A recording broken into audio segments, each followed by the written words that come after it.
आगे बढ़ेंगे। Supreme court के नए तयनात होने वाले 7 जजेस ने ओहदों का हल्फ उठा लिया है। Chief justice of Pakistan justice Yahya Afridi ने जजेस से हल्फ लिया।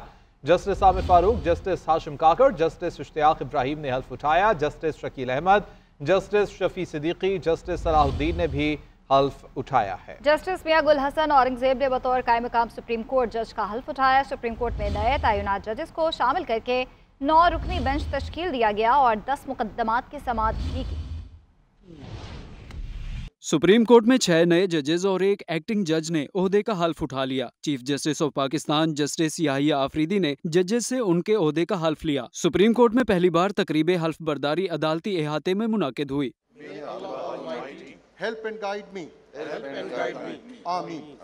हल्फ उठाने वाले 6 मुस्तकिल जजेस में justice Amir Farooq, justice Ishtiaq Ibrahim, justice Shakeel Ahmed, justice Shafi Siddiqui, justice Salahuddin Pahor और जस्टिस हाशिम काकड़ शामिल हैं। जस्टिस मियां गुल हसन औरंगजेब ने बतौर कायम मकाम जज सुप्रीम कोर्ट हल्फ उठाया। I Mia Gul Hassan Aurangzeb do solemnly swear that I will bear true faith and allegiance to Pakistan. तकरीब में जस्टिस अतहर मिनुल्ला, जस्टिस मंसूर अली शाह समेत सुप्रीम कोर्ट के जजेस, अटॉर्नी जनरल और दीगर ने शिरकत की। तकरीब हल्फ बर्दारी के बाद जजेस आपस में घुल मिल गए और एक दूसरे को मुबारकबादें देते रहे। सुप्रीम कोर्ट के नए जजेस ने मुकदमात की समाअत भी शुरू कर दी। नए तयनात 7 जजेस को शामिल करके 9 रुकनी बेंच भी तश्कील दिया गया। लार्जर बेंच ने 10 मुकदमात सुने और जमानत मनसूखी की 4 दरखास्तें मुस्तरद की। Justice Sarfaraz Dogar Islamabad high court के कायम मकाम चीफ जस्टिस बन गए। सदर मुमलिकत आसिफ अली जरदारी ने जस्टिस सरफराज डोगर से हल्फ लिया। सिंध हाई कोर्ट के कायम मकाम चीफ जस्टिस जुनैद गफ्फार ने भी हल्फ उठाया। Chief justice Peshawar high court Atiq Shah और बलूचिस्तान हाई कोर्ट के कायम मकाम चीफ जस्टिस एजाज सवाती ने भी ओहदे का हल्फ उठा लिया।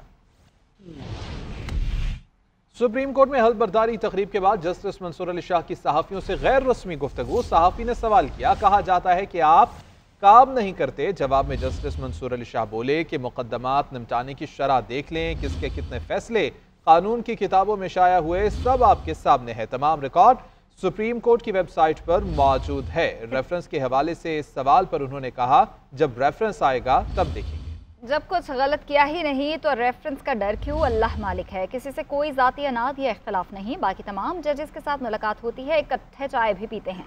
कमरे में मौजूद हाथी किसी को नजर ना आए तो क्या कह सकते हैं।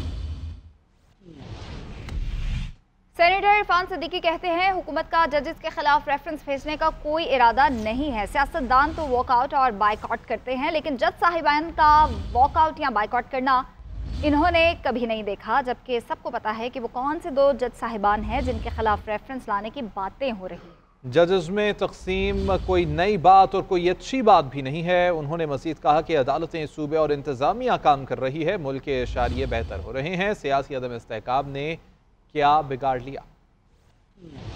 सेनेटर अली जफर का कहना है कि इस्लामाबाद हाई कोर्ट में जजेस की तकर्री से सियासत की बू आ रही है। मौजूदा हुकूमत ने अदालत खुद मुख्तारी और साख को नुकसान पहुंचाया है। सेनेट इजलास में इज़हार ख्याल करते हुए कहा कि पीका एक्ट के नाम से एक बम फेंका गया। अगर कोई इख्तिलाफ करेगा तो उसे जेलों में भेजा जाएगा।